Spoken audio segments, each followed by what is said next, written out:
Hello, everyone. It's Tuesday. I just have to stop for a moment sometimes and think about that, as I'm sure you do too. It's Tuesday. And I said yesterday that I would share with you today some thoughts about what it means to be transitioning through trauma, or even just at the very beginning stages of what is a massively kind of traumatic um, and unnerving experience for all of us as we give up very rapidly and continue to feel the effects of giving up the freedoms and the assumptions we've had for a long time about what it means to be who we are, to live the life we live, to have the faith we have the hope we've had, and to see that placed in institutions and organizations, and the freedoms we've had in ways we can't do right now. We're in trauma. Some weeks ago, a friend of mine posted in a Facebook group which I'm part of called York Menfulness, which is a really good network of connectedness for men as part of an organization called Yorkie Dads and a couple of other initiatives across the city to take men's mental health seriously and men's experience seriously. Not in an exclusive way, but in a way that makes room for men to be vulnerable and learn to be vulnerable with each other and hear something of each other's stories, not just ideas and opinions. So Pete, who's a colleague and friend from the university when I was working there, posted this, and I want to show it to you now. It's a graph of what happens to individuals and communities, perhaps especially communities, when they experience trauma, when something happens that deeply affects their lives. And I want to talk a little bit about it. So obviously the pre-disaster was all the news coming out of China from Christmas onwards about this virus that was happening, that China immediately in that Wuhan province went into lockdown. All kinds of things happened that were about the immediate shock response of the Chinese government, regionally and otherwise, to that news. And for many people, and I have to say for myself as well, I wondered whether that was heavy-handed, whether we would be as compliant, whether that was about culture more than about threat. All kinds of questions were there for us. And then we began to see in Italy and other places the impact of coronavirus across the world. There was no doubt that it was going to spread. Viruses do that. They do not need much by way of a vector, a carrier for them to enter a new community's life. And before people have any idea of what's happening, pass viruses onto each other. It happens every year with flu, and it happens with this virus, which is just a little bit more infectious, which of course exponentially means that thousands and thousands of people infect tens of thousands of other people unwittingly and without realizing it. So the impact for us came on, I think, the 22nd of March. The government, having seen that their strategy up to then was not going to work, having looked, I think, at what other nations were doing, wanting to believe in the best of government's intentions and government's responsibility, decided that we would go into lockdown. And the impact was immediate. And all kinds of things began to happen. We started banging pots and clapping on our streets.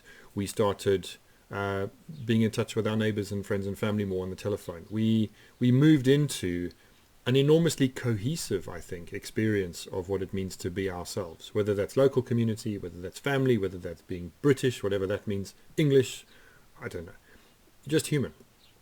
We rallied around a common experience and a common cause, which was necessary and good. And we do that in all kinds of other moments as well.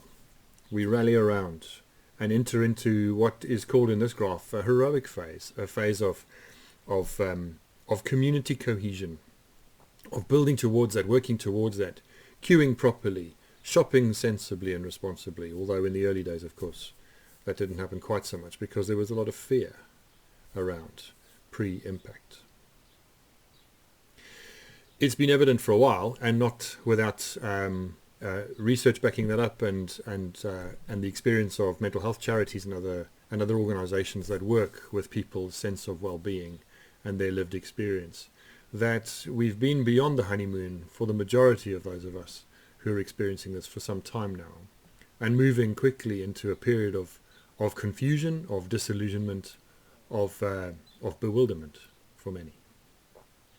We have our patterns now. We know how shopping works. We've settled into new routines, but those routines are no longer novel, and they have an impact on us. we also with an optimism that is a good part of, I think, the general human condition in most people. We saw that this was necessary, that there would be an end in sight, and that end would see us returning with all kinds of hopefulness to normal and a new normal. And there was lots of language in the early days about transforming society, the way we go about being ourselves, in order to establish some kind of new social order, political order, economic order. Where we are now, for many people, is I guess counting the cost of that hopefulness and that optimism and the energy that it took for most of us to actually do the work of being heroic. It's not an easy thing. It might even feel easy at the time, but it's not an easy thing, and it has been costly. And of course we are now in a great time of unknowing. We have schools due to open in a few days' time. It really is just a few days, certainly for the educators involved. We are making a decision about that ourselves. Lucas is in reception. Will he go back or not? We've said yes to the school for now because they need to be able to plan for him to be there. But we'll wait and see next weekend what the lie of the land is. Being heroic is costly. And coming out of heroism when often our ideas are optimistically simple. And that's no criticism of anyone. I know my own ideas of what life might look like beyond this and through this are optimistically simple. Meeting on Zoom for worship and doing things differently has been creative. It's been fun. It's been energizing. It's been an exploring of a whole new way of being in community, certainly as a church. And it hasn't got stale, but it's become normal. And some of the ways that newness feeds us are fading. Now, why am I saying all of this? Not because I'm some expert, but because the graph that Pete shared spoke deeply to my own experience of dealing with families in grief where someone has died, especially where someone has died tragically, where someone has died suddenly. Just this morning, I was at the crematorium with a family of someone I've known for all the time I've been in Haxby and Wigginton, who died recently of coronavirus. She was in her 70s, had a tumultuous couple of years up to this point, with all kinds of just difficulties in her life. But I gathered with her family in the best of their remembering of her, and watched again with delight, I have to say, how they rallied around each other and were heroic for each other. But grief generally also leads us through the honeymoon of the best memories that we have into disillusionment, into the sadness of the reality of no longer having someone with us. And that happens in different time frames for different people. Elizabeth Kubler-Ross and others have spoken about grief as a process and identified certain stages within that. But none of it is linear, none of it is easy. It just is what it is. And I suppose my video this morning, or today, because it's not morning, it's nearly time to go and make lunch for my boys. My video today is about saying to myself again, something that I need to hear. That being in disillusionment and being in the uncomfortableness or even the turmoil of disillusionment, of not knowing, of the shine being taken off, whatever was even a little bit shiny in our heroism, in our community cohesiveness, in our solidarity, that is to be expected. It is not surprising, and it is no sign of weakness or failure that you or I might be questioning all kinds of things in ourselves at this time and in the world around us. That we might be kind of sneaking our way back into a kind of cynicism and relativism about the possibilities that are in the future, in a way that we might not be enjoying. But that is part of counting the cost of being heroic together, and the road continuing beyond the end of our feelings of heroism, or as they fade, to look and see the road that we're walking on, traveling towards the horizon with no clear direction, and no clear outcome, no clear destination ahead. So if you look at the graph again, we go down through disillusionment and then have trigger events. And those trigger events, as you see them there, are positive things. They lift the emotions up towards emotional high again from low. And that's where journalism and public broadcasters and the way we talk about this has to be carefully dealt with. It's just a couple of weeks ago that the newspapers were saying, probably on the back of a bit naive government briefing, that we were about to enter a whole new degree of freedom that we hadn't known for the last 7 weeks. And then, of course, Boris Johnson's announcement came, his speech came Sunday week ago, and it said really nothing more than that the slogan had changed. There was a little bit more space, and wasn't nearly as far-reaching as people had expected. We pin our hopes on all kinds of things. One of those trigger events might be the fact that we had some gloriously warm weather, and we're about to have some more again. And so our spirits will lift, and we'll feel better about life and ourselves on the whole. All kinds of things will help us in moments or for little seasons to feel better about the moment we're in. But the fact is, for most of us, we are in a post-honeymoon experience of great community cohesion and impatience and intolerance and tiredness, and just a lack of emotional reserve really is going to be making itself known, if it hasn't already in your life and mine. I've said before, and I'll say it again, I see that in my parenting more than anything, especially with a 5-year-old at the moment, and I have to let that be my barometer into how I am and how I feel. But let's be under no illusions that we are in a difficult time, and that we are some way beyond the heroic journey into the solidarity that we felt. For most of us. Of course, no one is necessarily anywhere in particular on this graph. Okay, I'm not saying because I feel that I'm in a certain place that all of you are in that same place. And for many of you, you'll be going through this kind of process with other things. As I've said, while we're going through all of this week I have 3 funerals, and 3 different families will be going through this process themselves in the emotional response that they have to the death of a loved one, and what we can and can't do to remember them, and how that feels, and what memories they're shaping, and what emotion they're feeling. It's complicated, and for many of us there isn't just a single trauma happening at this time. This makes you want to go and lie down, doesn't it? And maybe that's not a bad thing to do.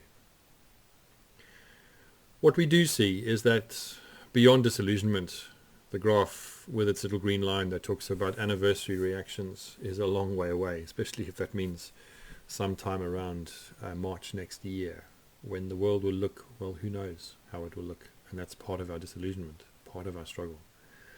That we are grieving. That we are grieving what was, we are grieving what is, and we are not able yet perhaps to grieve what is to come, because we don't know what it is. We don't know what it will look like. And so in the midst of all that uncertainty, all I want to say to you today in all of these words is that my experience of grief and people who grieve well is not that they do any particular thing at any given time. But I've said to families for a very long time, in the midst of this kind of trauma experience in the death of a loved one, especially when in using this graph, they've had an opportunity to move towards that through the end of life with someone who has cancer or some other life-threatening condition, or where that impact has come suddenly out of the blue. I want to say my wisdom, but that sounds a bit pretentious. The thing to do in every part of life, and the skill to learn through having faith or not having faith, through all of our growing up, is to be as honestly as we can in the moment we're in. Kindly, gently, helpfully, but honestly. Grief resolves itself. Trauma resolves into hope, no matter what the circumstances around us might be. Trauma resolves, in my experience of working alongside people who experience it. Trauma transforms into hope through an honest walking of the road that we're on. And maybe you have a faith that sustains you. Maybe you have an optimism that sustains you. Maybe you are struggling with yourself partly because you think your faith should sustain you, but actually it's just raising more questions than answers at the moment. Maybe you look on your church experience and think, what was that really about? Because I'm not sure that's equipped me in any real way, helpful way to genuinely deal with the fact of going through what we're going through now. There are more questions than there've ever been, and that's okay. That's okay. That's the point of this kind of experiences, is that it forces us to find a new frame within which to place ourselves. Now that sounds like a lot of work. But again, I want to say, the single most important thing for each of us to do, day by day at the moment, I believe, is to be in the day that we're in, as honestly as we can. And if that means that you spend the day in bed with your head buried under the duvet, that's fine. That's being honest. As long as you know that you're avoiding things that you might otherwise have had to face. That's the honesty of it. It's not that you essentially walk bare-chested into everything ready to take it on. It's that you learn how you go about being yourself by being yourself.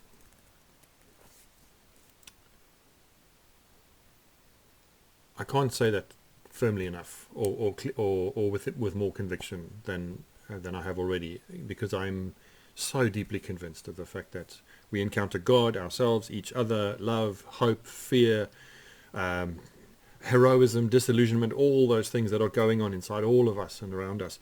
We encounter them by being open to them, by acknowledging them, by making room for them, as hard as that might be sometimes. You see, when someone dies and people grieve, it is really important for them to hit rock bottom. It really matters that they do. Because somehow standing on that place means that you have some firm ground under your feet at least, and you're able then to try to kick off into something that is, it might even feel like resurrection, but feels like recovery from deep loss. You don't have to be okay. You don't have to be clear about anything. What you need to do, what I need to do day by day is be here now and make some good decisions, as I was talking about yesterday, and go through what we're going through as much as we possibly can, because to find a substantial way out of it requires that of us. And we see it in the scriptures. I need to move on towards an end because I've been going on a while. But we see it in scripture. We see it in Acts chapter 2. We see this exact curve. We see the early church forming itself immediately after the death of Jesus, and the great speeches that Peter and Stephen make and others, where thousands are converted. We see them radically lowering their boundaries in terms of personal property and the sharing of resources and coming together. And we see community cohesion happen in an extraordinary way. And then, of course, just a little way on, we see Paul's letters beginning to emerge about squabbling in terms of how we look after widows and orphans, and who's in charge, and how you do communion properly, and whether women should or shouldn't do this, and whether you should be circumcised or not. And it goes back, or just goes on beyond the honeymoon, into disillusionment, into trying to structure things and order things into the fact of human emotional response to difficult situations and trauma being what it is, what they are. So, take care of yourself. Go gently with yourself. Be here today as best you can. And if the graph is at all helpful in terms of seeing where you are day by day, then I'll leave it up at the end of this video, and you can just scroll on into it whenever you like. Come back and have a look. But maybe it speaks to your experience. And if nothing else today, can I say to myself again, it's okay to be on the way down that very steep slope between honeymoon and disillusionment as a season in our lives. It might not feel pleasant, but it is important and even necessary for us to go through that if we're going to come out of this season into whatever a reconstruction looks like for ourselves, as ourselves, in relationship with each other, in a community, in a country, in a world that has been shaped by a very tiny little thing that has disrupted almost everything. So, back again tomorrow with some more thoughts, but I'll leave you with those today. And apologies that I've gone on a bit, but I think it's been important to talk about how these processes work, and in my own sort of layman's interpretation of this graph through my own experience and the things that I've been through myself and with others. I hope that's helpful. And again, I'm here to talk. If any of that makes sense to you and you feel like you need to talk about that, pick up the phone, drop me an email, let me know how you are. The next few days are quite busy, and then I'm off next week. But don't let that stop you from making contact, so that as soon as possible, if I can be helpful in any way, we can have some conversation. Or I can signpost other places for you to take your own thoughts and feelings right now that need to be verbalized, need to be not just felt, but somehow expressed as a hugely important part of dealing with disillusionment and finding hope. I'll shut up now. Enjoy the sunshine and enjoy the warmth that's to come, and go gently.